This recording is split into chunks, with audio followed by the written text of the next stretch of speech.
The big dance.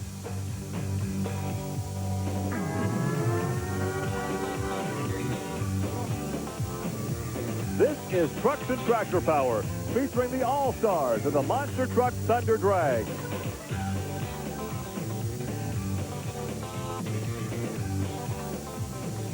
Welcome to Trucks and Tractor Power on the National Network. Today we're in downtown Indianapolis at the Hoosier Dome for the Monster Truck Thunder Drag. The fans are arriving and we're excited to be here. Hi everybody, I'm Gary Lee alongside Army Armstrong in my hometown, Indianapolis.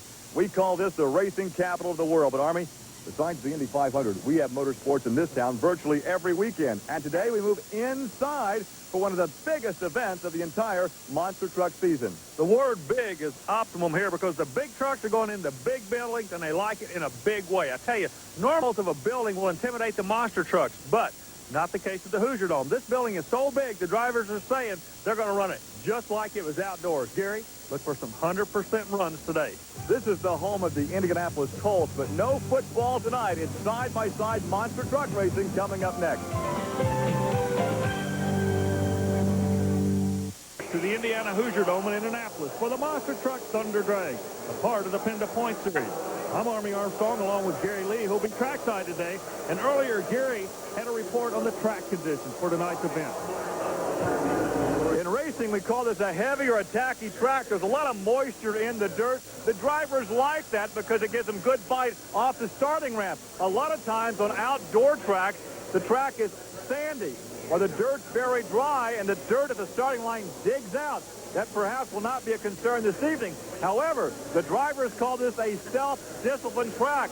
It's too tempting to have a hammer over this takeoff ramp. But if they go too fast with too much horsepower, they get too much air. The track doesn't settle down, and they're not set up for the second ramp. So according to Andy Brass, you got to use this right here and not just that right foot when you get the green light at the starting line.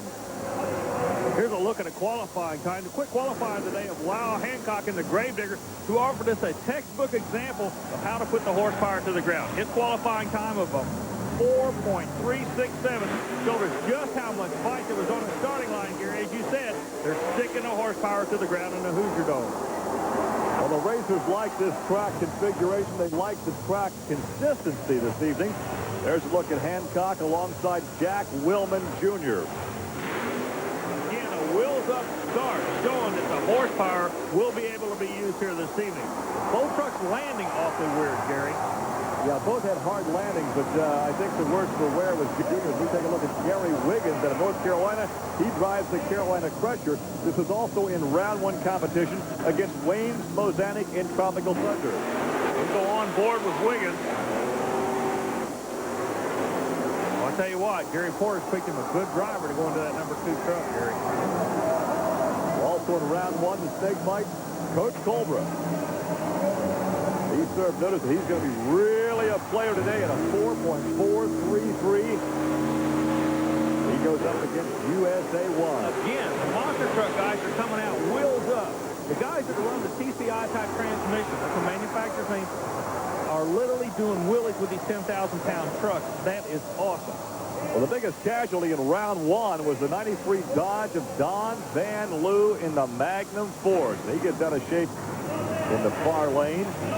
He goes up against John Moore in no problem.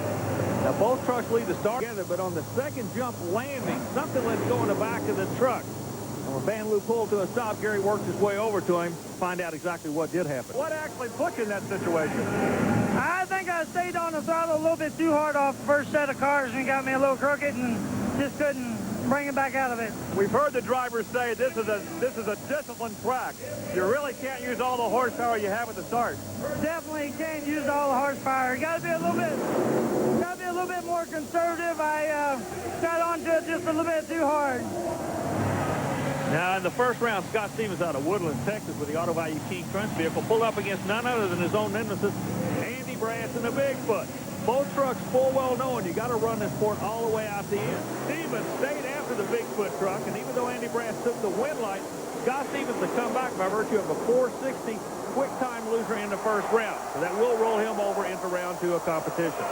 Well, Army, advancing the loser from a round is the additional incentive these drivers need. So we'll see Scott Stevens along with Andy Brass and Bigfoot in round 2, the big screen television here at the Hoosier Dome in downtown Indianapolis. The matchups now for the second round, Gravedigger against the Carolina Crusher, Snakebite and No Problem, Bigfoot and King Krunch. Plus, we'll have the fast loser also advancing to round 3. All right, side-by-side competition ready to resume here in the Hoosier Dome. Lyle Hancock could be the guy that everybody's trying to keep a hand on. He is going after the Carolina Crusher, running under the sponsorship of the Bill Brandt Chevrolet people. And Hancock knows that he cannot roll over on this guy. Gary Wiggins is a hired gun. Gary Porter, normally the driver of the truck and still is the owner, but he has hired Wiggins to come to the Hoosier Dome to try to shoot these bad boys down. And believe me, that is not going to be an easy task. So we have the Gravedigger with Lyle Hancock, the 1950 Chevy wagon, one of the most popular trucks on the circuit, alongside Gary Wiggins and the Carolina Crusher. Both drivers working the lights. They're going into the lane. Good in-cockpit view of Gary Wiggins. As soon as the truck moves, he shifts the transmission. Oh, and he's in trouble. He almost rolled over. He hit one of the ramps there. We have a motorcycle show as well here in the Hoosier Dome tonight with a ramp jump, and he hit the takeoff ramp. So he was well out of control, out of shape there as he landed. But it was all Lyle Hancock. And I tell you, this guy is really coming on strong. Yeah, he's making a name. The truck has always had a name for itself. Hancock is making his name as a driver, and he's a good one. Again, Gary, notice the wheels up start. Definitely an advantage on short courses like this. But it was on the landing that Wiggins got in trouble, had to hang on there. It gets very slick over there on the concrete when they get off that dirt. One more look now coming right. There is Gary Wiggins in the near lane. And you can see that it's all Lyle Hancock in the far lane, but right there he gets in trouble. Yeah, once he gets off the dirt, the concrete really could be the worst thing in the world because it's a little bit slippery. But the winner of that round, the Gravedigger, had some problems of his own. Now, Gary, I understand you're down in the pit area with him, and I understand a tire may be the problem. Well, there's no time for an interview right now because Lyle, although he won that round, has cut a tire. He's now doing some patchwork. The fast qualifier, the Gravedigger, Lyle Hancock, now trying to patch the left front tire.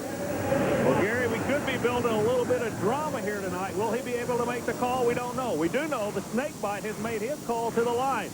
He'll be going out representing the Ford camp. It's Cobra out of Cobra Creek, Colorado.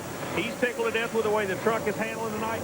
He is feeling good about it, but he's going up against the Lafayette, Tennessee truck, John Moore, sponsored by the 8 people in the No Problem truck with the off-road suspension. Moore is also comfortable with his truck. Big question right now, will these trucks be able to figure out the short 300-foot track, Gary? Both drivers utilizing Ford power, but one has a Bronco body, the other the Ford pickup. A good start for Colt Cobra. It's all Snakebite here in the Hoosier Dome. Well, we know Snakebite is going to be coming out of this round, but I understand you're standing down trackside with Lyle Hancock to give us an update. You had some work to do on a cut tire. What happened? Well, I went over the last set of cars right there. Apparently going up the ramp, it split the tire. We're putting some boots and stuff in it, trying to stop the air leak. I need to get some air put in the tire, and I'm going to run this next round. The tire's low. I don't know how much that's going to affect the truck, but I'm going to give up. Well, that's the name of this sport. You can't give up and stay alive in this sport. Andy Brass rolls out to the line into Big Blue. Bob and Marilyn Chandler, Bigfoot of St. Louis, Missouri area. Been here before many times. Andy Brass will be going against none other than Racing Radio-sponsored Auto Value Parts Store King Krunch, Scott Stevens. Now, Stevens has recently moved his operation from Woodlands, Texas to Indianapolis to be part of this new economic development program that the city of Indianapolis is doing, trying to entice racers to move here. It worked. Stevens goes against Brass. Who's it going to be? It's also a rematch from round 1 because Scott was the fast loser from round 1. And once again, it's Bigfoot. So Andy Brass, and look at this.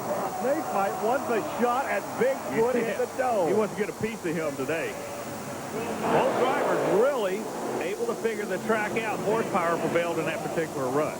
So it was all Andy Brass. And so he'll go up against Snakebite, with King Krunch going up against Gravedigger as we continue here in the dome. Now, right now, Gary, we understand Andy Brass moves to the next round. You happen to be standing next going on down there. Good pass. Any changes now? You go against Snakebite. You've been against him before, and so far, both you guys are getting it done in no man's land. That's true. Both trucks running pretty good. The Ford Bigfoot's been running real well for us. You know, we've been watching Snakebite there. He's running real well over the first set of cars. It's laying down for him. His suspension's working good. He's picking it up between the cars. You know, we're just going to try to see who's got fast time here on lane choice. We think right-hand lane's going to be a little bit better lane to run. So we're going to hope that we got fast time. We can pull a lane choice on him, put him in the other lane, play a little psychology on him. Otherwise, we're going to maybe change the gear down there about mid-track and hope that pulls the extra little ump that we can put us over the edge for him. So in order to win this thing today, they're just looking for an extra little ump, Gary. Back to the Hoosier Dome in Indianapolis and the monster truck Thunder Drag. To find out when a Thunder Drag or a four-wheel and off-road jamboree event will be in your area, call or write the Special Events Promotion Company. Well, the Thunder Drags continue here at the Hoosier Dome, and Gary's worked his way down to one of the final four. Scott Stevens out of Texas. With this bracketing, with a 10-truck field, on 2 occasions, the fast loser from the previous round comes back. And both times, it's been this guy right here. We don't like to use the term loser, but as long as you're fast, you're still in competition. Yeah, you know, as fast as all these guys are, you know, I'm just really kind of pumped. I can't say we're losers. You know, we beat Taurus, which is the world champion, and Carolina Crunchers last year's world champion. We've got quicker times every lap. You know, the right lane is definitely a little bit better. No one's won out of the left all night. But saying the right lane's better, but, you know, we've been the quickest in that left all night. Next race we'll have Digger, and, you know, we're just going to have to let her all hang out. Well, he's talking about Digger. He's looking down the road. Let's see who's going to come out of this bracket. Andy Brass, the Bigfoot truck, 460 cubic inch supercharged Ford engine. Basically the same type truck is only it's in the same location. Colt Cobra, the story is, built this truck for one reason, just to beat that blue Ford, Gary. Well, you saw the expression on Colt Cobra when he saw that Bigfoot had won and he had a chance to race against him. He wants to put those fangs in Bigfoot here tonight. He did it. I think he did it. And then has to burp the throttle on the other end. That's why the truck was built. You might be watching a dream come true for a guy out of Colorado. Look at here. He is pumped up, just like you said. Yeah, he wanted a shot at Bigfoot in the Dome, and look at this. He got his shot. He made the most of it and won it. Oh, what a start by both trucks. Well, Gary, we understand you have that driver of Snakebite. What's he got to say about it? Talk about getting good bite off the starting line. It was wheels up. Yeah, that's right. Firestone took that for me that round again, Gary. You know, Ford Brass Eagle Snakebite, I can't say enough for the guys at the shop. They busted their tails all week, getting this thing put together, getting ready, racing inside, you know. We weren't real sure coming in here with the gears if we had enough gear to pull this track, but evidently after the last round, it looks like we reeled in the Bigfoot truck in the middle and pulled it out on the end. The truck worked good in the left lane, it's working good in the right lane. You know, the Ford's pushing me through. It's going to put me in the winner's circle.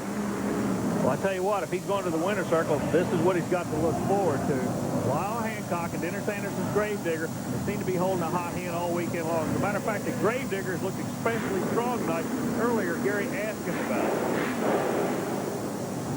You have to be impressed with how this panel wagon is handling down here in no man's land. You're able to settle the chassis, you pick up the throttle, and hook up the horsepower. We spent a lot of time working on that chassis right there. I mean, as far as the truck's 2 years old, but we updated the chassis parts to know where the suspension works really well. Last weekend was the first weekend out for it, and as you can see, it's working really well. Well, Gary, they say it's just like an old pen that keeps coming back to you. Scott Stevens is staying alive, but this could be the kiss of death for it. He's coming back to that quick loser bracket, Gary. Well, this could be his night, though. He has been fast. He comes from that left lane. The right lane is the lane of choice, and that is where Lyle Hancock will do business. And it's going to be, well, Hancock looks like he may have gone out of bounds. Yeah, we're going to have to wait for a call from the MTRA people on that. Uh-oh. Meanwhile, Stevens, we do have a little drama building. He has just blown out the right rear tire, Gary. Coming right at you now, Stevens the right lane, Lyle Hancock the left lane. Lyle wins it, but he's disqualified for landing out of bounds. Right here, he's out of bounds. Here, you're exactly right. The rule book says all four tires have to go to the finish line. That wasn't the case there. He bounced out a little bit on the right side. So that's why you make a rule book. You got to live and die by the rule book. Hancock will go on the trailer. But right now, it looks like there may be something else taking place as a little drama starts. Scott Stevens blown out. the rear tire on his vehicle. He's trying to get some help. Okay, Gary's working his way down to him right now. Gary, as you can see, is heading to a frantic Scott Stevens. Scott, what happened, and can you get it fixed? If we can get a tire in time, that's it. We got tires at the trailer, but the time's not much time. Let's take one more look. This was the closest Stevens came to winning all night long, but right now Cinderella has broken the slipper. Gary, what's the latest? Well, Army, here's the problem. Scott Stevens was the fast loser in round 1, advanced, the fast loser in round 2, advanced, but now he's up against the clock.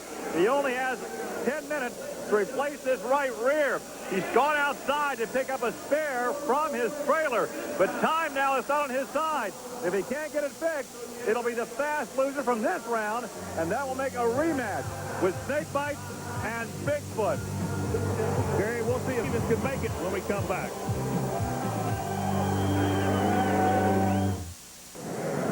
Welcome back to the Hoosier Dome in Indianapolis, where some high drama is unfolding. Can Scott Stevens make it to the line in time? The crowd is counting down. 12,